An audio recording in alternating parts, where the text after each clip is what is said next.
Welcome to Both Sides of the Coin. We've got Adam Goldstein here, JB Ellis. This is the sports talk show where the facts do matter and political correctness does not. That's right. We're going to get into some heated discussions, which I'll always be right. But at the end, we're always going to be able to shake hands and stay friends. This is a Sideline sports production, and let's get started, Adam. I'm going to let you lead the way with the first topic. Well, who are you again? Because you said with Adam Gold. I mean, you introduced me first, which was kind of interesting. I got my name right there. I'm the one and only JB Ellis. The one and only. I've been on the air 3 times tonight, so by now people that are watching me are like, "Oh, this guy again." I mean, I'm already like that, and I haven't watched it yet today. So but I saved the best for last. That's true. I'm here. What's up? How are you doing? I apologize for being a little bumpy. I'm sitting here with my computer on my lap. I'm traveling a little bit this weekend, or this week, I guess you could say. So sitting on a balcony and sitting here talking to you. So best day ever. Why don't we get right into it? So you and I have been talking about this a little bit off air, I guess you could say, and we were debating this, and I really wanted to bring it onto the show. Just talking about that Duke basketball, and I sent you that, or volleyball. Volleyball. No worries. I sent you the article today, and I mean, it's just one of the biggest problem in sports today. It just news in general is the shock treatment, right? And it's the say something outlandish, not outlandish, but say something eye-catching, right? Like something click. Exactly, something that's very traumatizing and mainstream and headliner, right? And everybody grasps onto it and then worries about the truth later. And it really, really bugs me because you get things like Jussie Smollett. You get things like the NASCAR noose scandal. It's these things that are so on its face. If you had any reasonableness, you would sit there and say, I think I want to double check before I start running with this. And yet you get guys like Stephen A. Smith, this coach, who instantly run to they're racist. BYU, they're full of racists. And they don't ask themselves simple things like, are you really honestly going to believe in this day and age where we have Category 5 videos of Category 5 hurricanes, okay? Life-threatening situations. We have some of the most insane videos of this. Yet we don't have a video in a 2.5-hour match of somebody degrading another human being based on their race in this day and age? Come on. That on its face just sounds ridiculous. 2,000, 5,000 people there, 2,000, however many, significant amount of people there. Nobody else heard it? Nobody? Really? Nobody said, stop? Nobody intervened? I don't buy it. On its face, it sounded ridiculous. And then nobody wants to talk about the victims, right? You have victims like BYU is getting games canceled. Nobody cares. How about the kid who is mentally challenged that got blamed for it, who has now been since exonerated? Well, nobody cares. How about why aren't we getting any media attention on the rant? Remember I sent you that Twitter feed of Oregon students calling Mormons I don't know what they're saying, white supremacists or something like that, or right.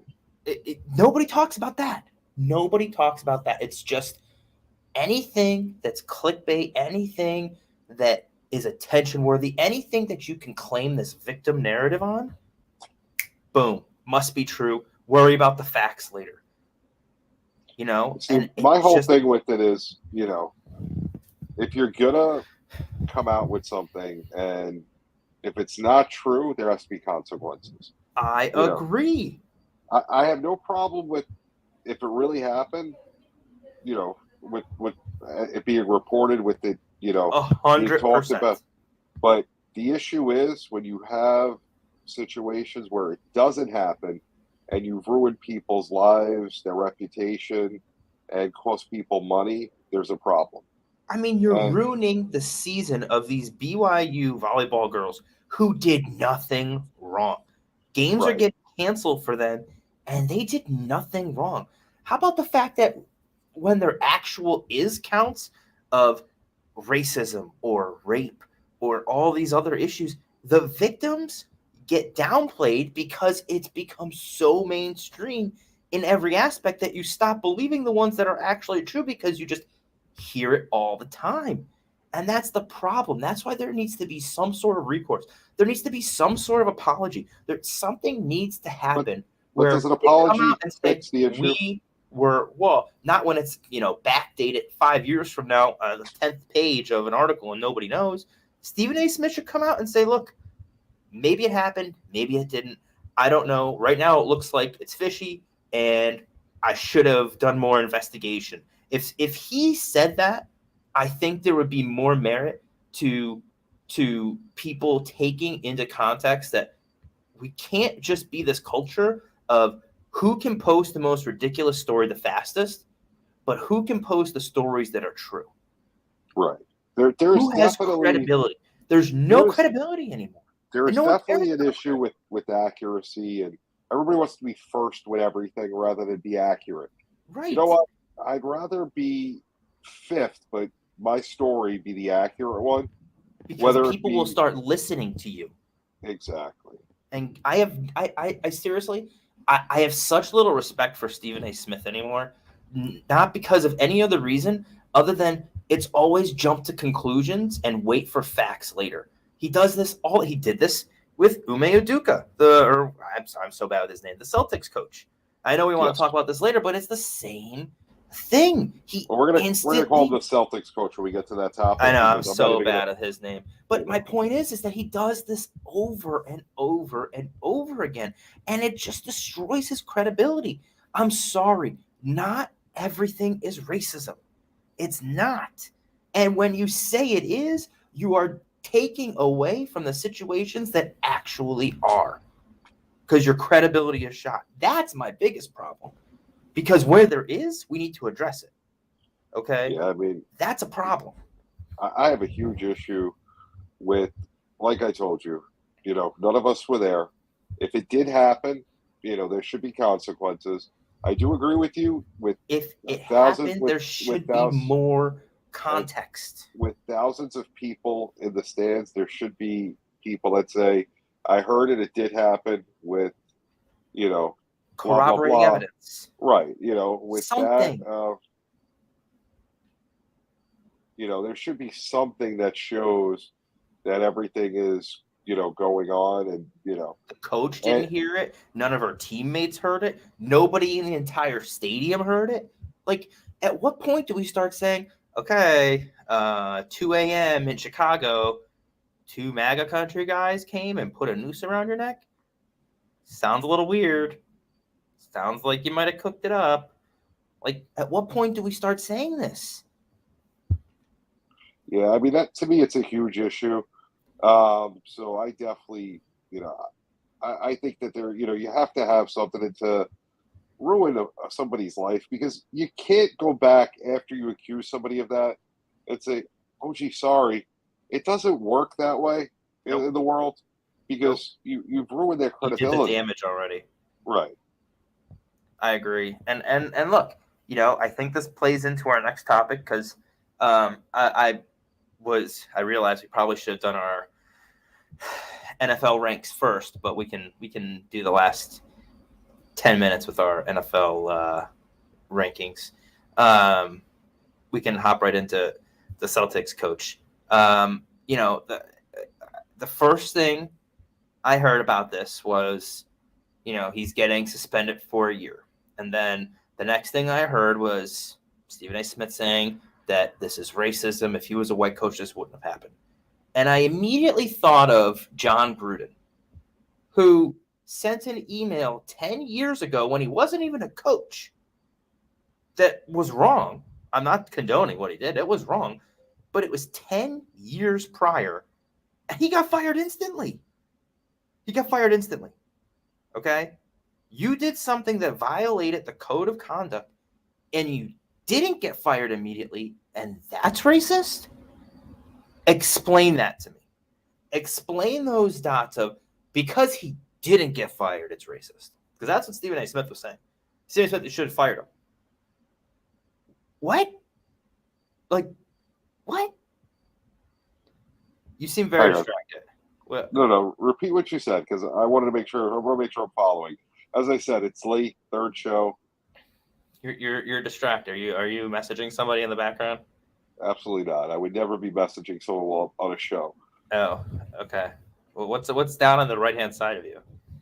I was checking on the score of a game. Go ahead. Oh, okay. Just clarifying, because it's not obvious or anything at all.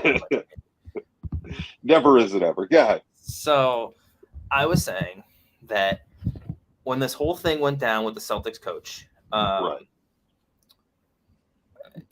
I was in my car, was taking my son to school, or I forget, but no, I was flipping, I listened to sports radio, and I was flipping through, and Stephen A. Smith was on, and he said that because they should have just fired him.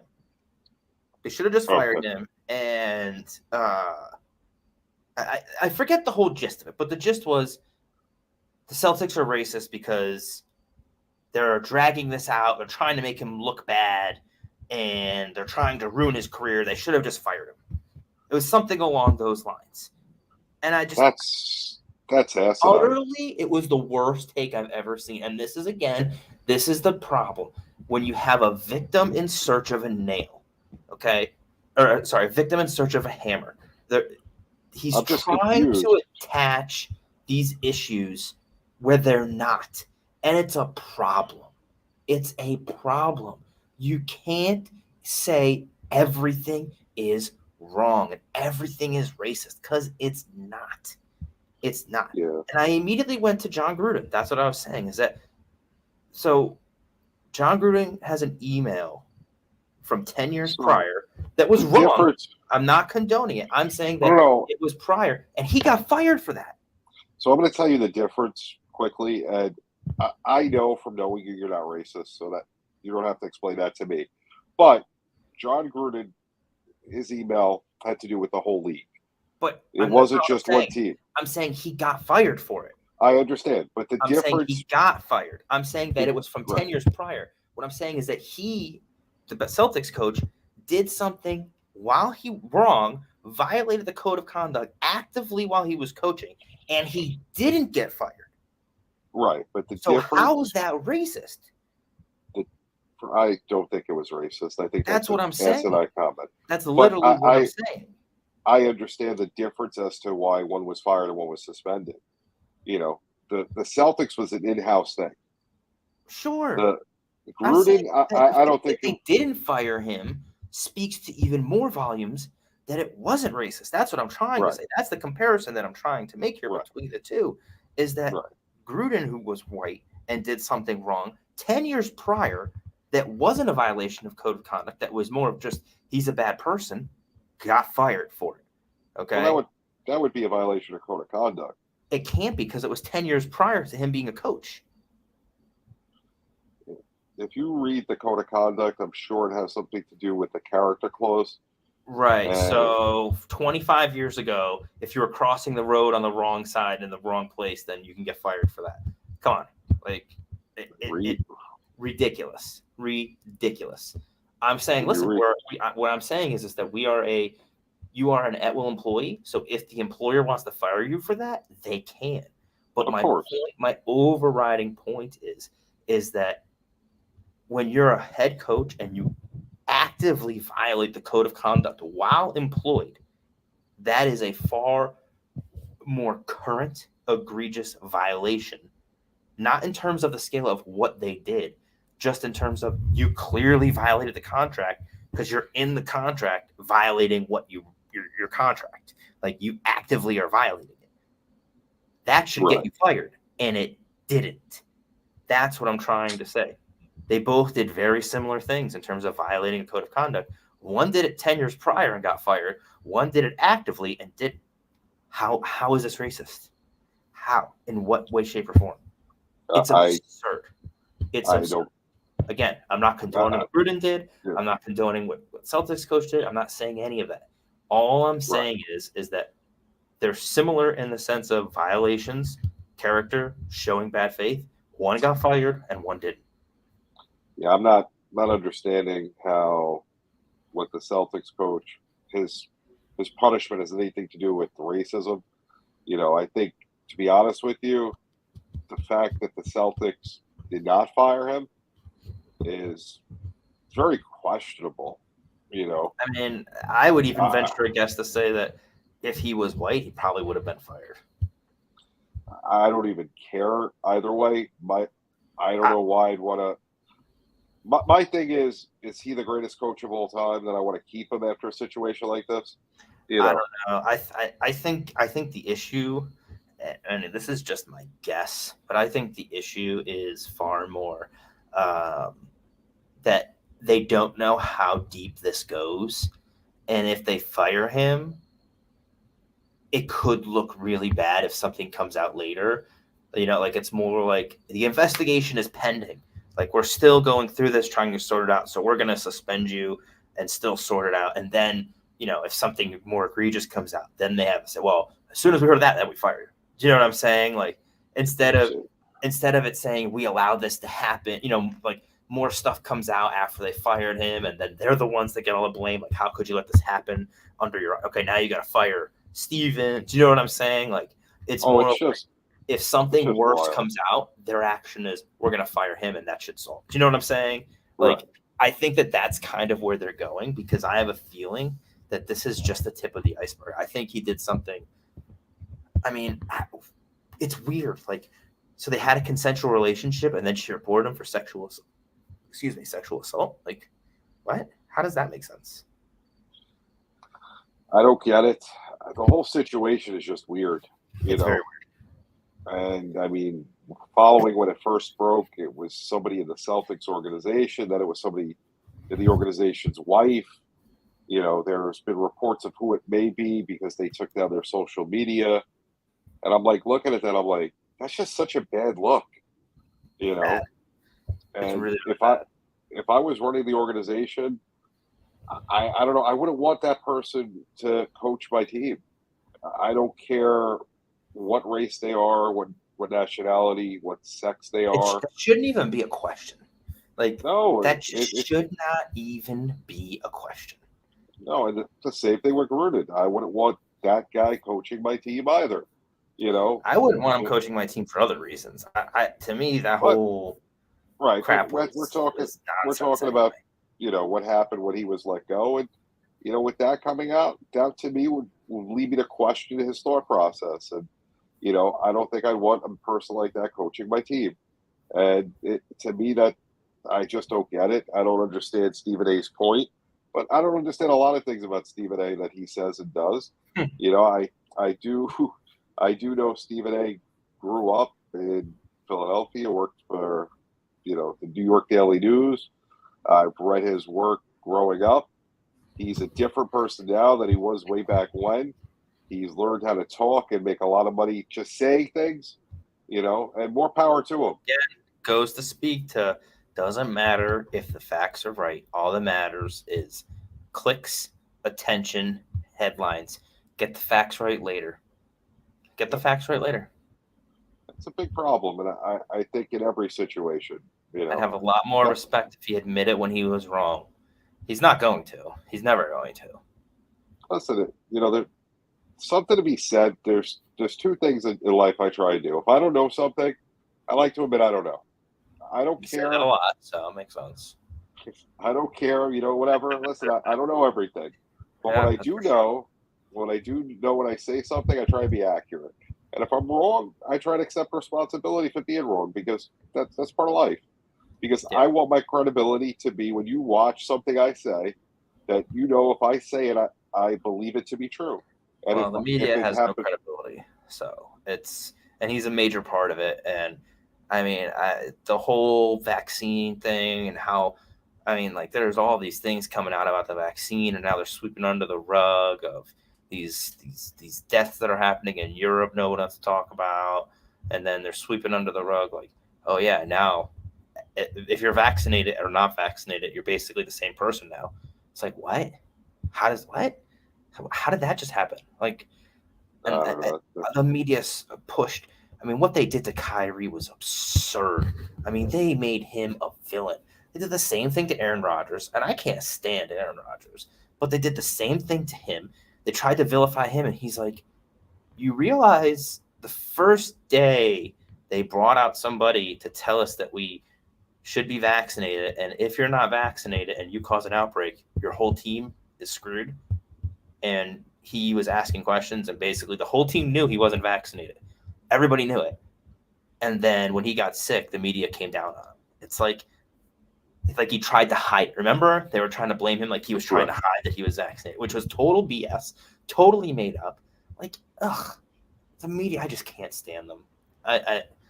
I'm gonna vomit over my balcony when we keep talking about this. Let's get into our power rankings and call this a show. Sounds like a plan. Let's look at the NFL power rankings. You want to start? Should we go 1 to 5? Because I think my number 5. Let's start. I'm gonna start. I'll do my number 5 last. So I'm gonna start with number 1. Okay. So my number 1, I gotta do it. I still have to say the Bills. I know they lost to the Dolphins, but let's be honest here. They played in Miami. They're playing in the heat. They're not a cold weather. They're not a warm weather team. They're a cold weather team. They're more acclimated to the cold weather. They're going to be the best team, best record in the AFC when it comes down to it. And Miami's going to have to beat Buffalo in Buffalo in order to get past them. And I just don't see that happening. So I know Miami just beat them, but they barely beat them in their home stadium. And I think the Bills played bad, and the Dolphins played one of their best games they could play, and they still barely beat them. So, everybody is okay to have a bad game here and there. So I still think number 1 has to be the Bills. Until you knock them off in Buffalo and beat them handily, they're the number 1 team. They're number 1. So I'm going to stay in New York, and I'm going to say the Giants. No, I'm just kidding. I'm going to go with you on the Bills. We're starting with number 1, not 32. They're not 32 anymore, but they're still pretty bad. But I'm going to go with you with the Bills. The Bills should have won the game. They played, like you said, they're one of their worst games that they could have played. Yep. The heat got to them. It's tough to go down into Miami and play down there, especially when it's still this time of year. And Miami, in order to get home field advantage, if they're as good as they've been playing, they're going to have to go to Buffalo and beat them in Buffalo. So they'll get to see that again. Yeah. The Bills right now are the class of the AFC, which makes them the class of the NFL. So I can't disagree with you. I can't disagree with you on this. I agree completely. So my number 2, it's close. I'm going to go the Dolphins just because they had the best win this past week. They beat the number 1 team. Granted, it was at home in their weather. But, I mean, Jalen Waddle, Tyreek Hill is a 1-2 punch. Everybody's talking about Tua's good. Tua's throwing rainbows to these guys. These guys are so open. I mean, like, he's throwing 40 yards. And, I mean, like, Tyreek Hill literally, when he was playing the Ravens, literally was open by 10 yards and had to stop to catch the ball because it was a 45-yard pass. Like, that's my problem with the Dolphins. It's Tua in general. I don't think he's as good as people think he is. I think Waddle and Hill are making him who he is. But with that said, I mean, they beat the Bills. They're hot, and I got to put them number 2.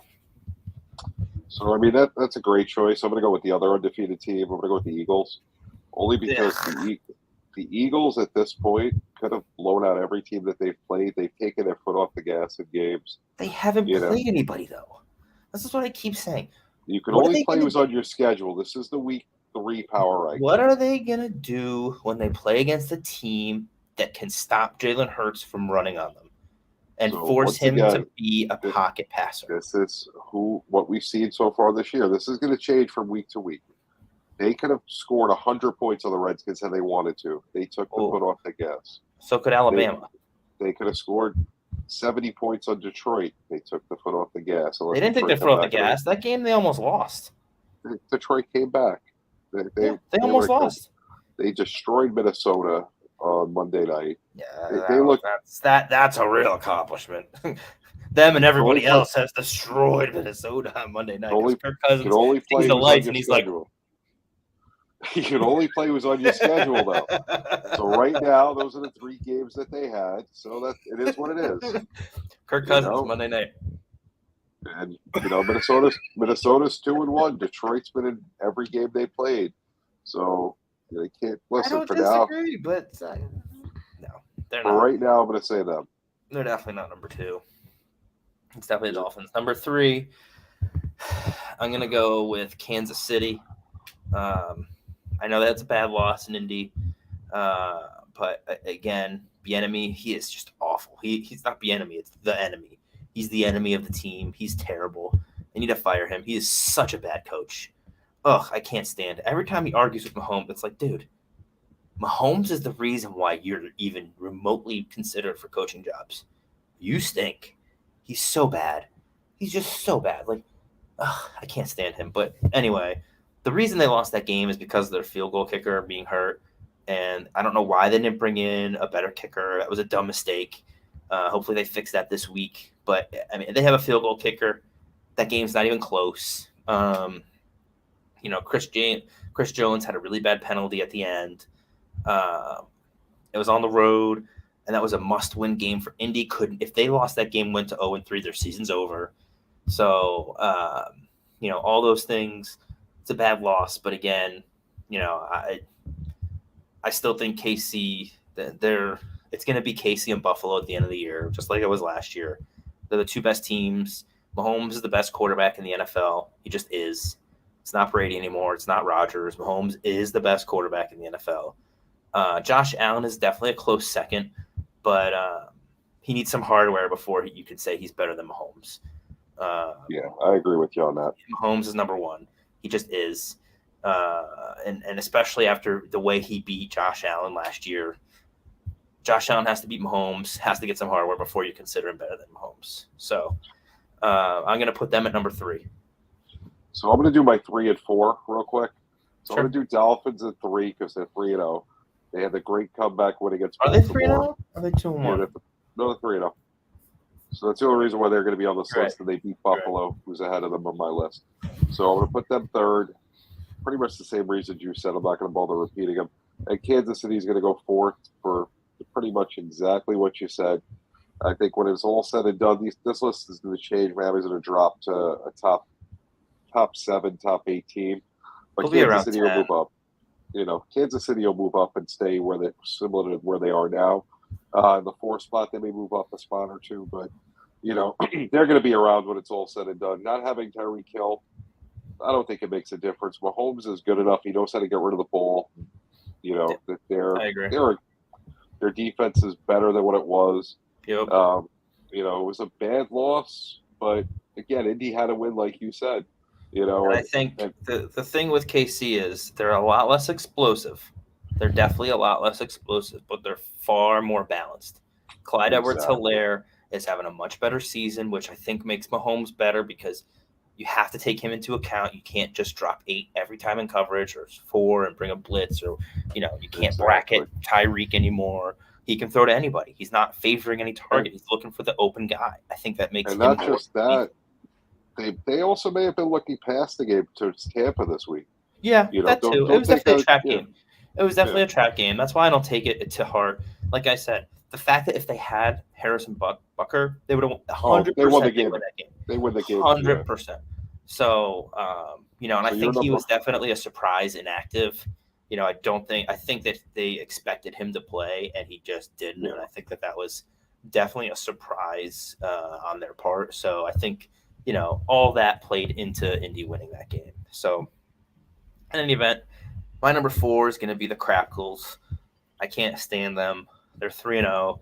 I think they're so overrated. I think their defense is trash. I don't think it's good.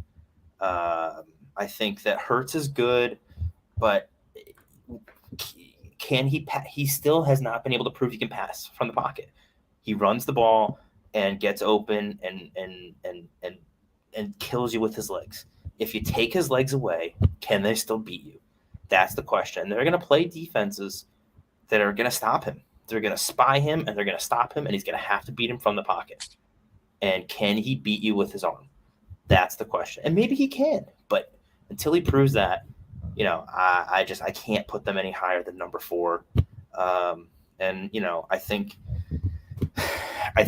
that it's going to be an interesting game, with my surprise number 5 team, because I'm obviously biased, but man, their defense is phenomenal. And I think it's going to be the one that's going to knock him off his perch and make him a little bit jittery, get him a little bit deer in headlights like Daniel Jones this past week. I'm going to put him there. I'm going to do it. My surprise number 5 team. Homer. I'm going to put Dallas at number 5 only because of their defense. Dak comes back and they have this balanced attack. Gallup comes to Zeke 4, maybe. Listen. Gallup coming back is a huge addition. It's no longer CD. You're going to have Gallup. CD played amazing this last game. He had that bad drop. Other than that, though, I mean, he won them that game with that drive. Those 3 catches, no doubt, phenomenal. You get Dak back healthy. You get Gallup back healthy. You run the ball like they said. Tyler Smith looks like Tyrone Smith. I mean, Peters, if he's in that left guard position, all of a sudden their offensive line looks strong. I mean, forget it. You get back to smash mouth football with thunder and lightning, Zeke and Pollard, and using the play action.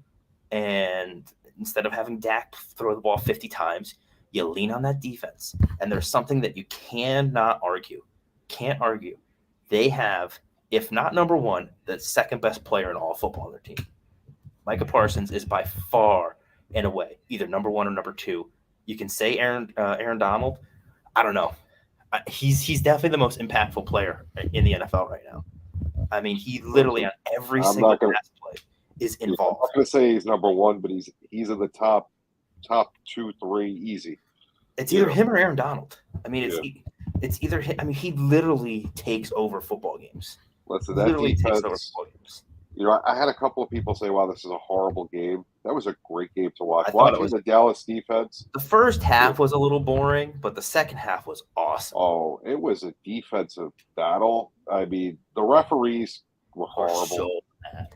Listen, talking about that. That was one of the worst officiated games. I could not. Time. And it went both ways. Both ways. And listen, I told you we were watching the game with the calls against Dallas, that one against Noah Brown. I mean, that was bad. Listen, if it's a bad call, it's a bad call. I don't want to win because of a bad call. I want to win because we beat you. I agree. That's what I said. That was a terrible call. Yeah. The one where the guy flipped the football at him and he flicked it away from him and the ref threw a flag out. It's like, what? So I'm supposed to let a football hit me in the face or you're going to throw a penalty on me? Like, what? Dude, the referees were horrible. So I'm going to go with the Packers at number 5, going down to Tampa, winning a close game. Their defense is getting better. Their regular season champions, Aaron Rodgers. We're not talking about playoff power rankings. Regular season, they're like the greatest of all time. Go with the Ravens. Ravens are better. I mean, they're a. I don't like the Ravens secondary. Yeah, they're a bust. I don't disagree, but still, their offense is way better than the Packers. Listen, it's not about the offense. It's just the fact that they went to Tampa. They had to win the game. They started off with a loss like Tampa last year. Nobody. Doesn't matter. They didn't have any one of their top 3 receivers. They didn't have any one of their top 3 offensive linemen. Tom Brady, that's all you need. They beat a hapless. Listen, regular season champion Aaron Rodgers doing his thing, just enough points to win. But they're awful. I don't know. 5's a tough spot, but I'm gonna go with them. That's why I want the Cowboys. Okay.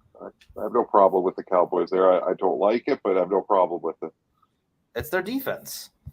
Their defense is phenomenal. If they gave the ball to Zeke more, their offense would be explosive because it would open up the the Packers lost to your Kirk Cousin Vikings 23-7. Think about that. They don't play week one. They don't play week one. Week one is 23-7. Week one to the Packers is like, it just doesn't exist. They will never be undefeated because week one is wipe all the play-in. Kirk Cousins, Monday Night Football. So where can people find you? You can find me on my website, adamgoldsteincpa.com. Extension season's coming to an end. You got cards, buy and sell sports cards at Golds_cards is my IG. Give me a follow. Holla at me. Where can they find you, JB at the program_.com? JB_ the program, Sideline Sports, 7 nights a week. Got Sideline Sports Tuesday at 8:30, Confidential at 11. Got J&J Sports Express, 7 o'clock Wednesdays. The Sports Exchange of the South Florida Tribune at 9 on Wednesdays, and here every other Wednesday. After that, I think you guys seen enough of me. I'm going to take tomorrow off, and I'll be back next Tuesday. All right, guys. It was fun. We'll see you in a couple of weeks. Be good. Take care.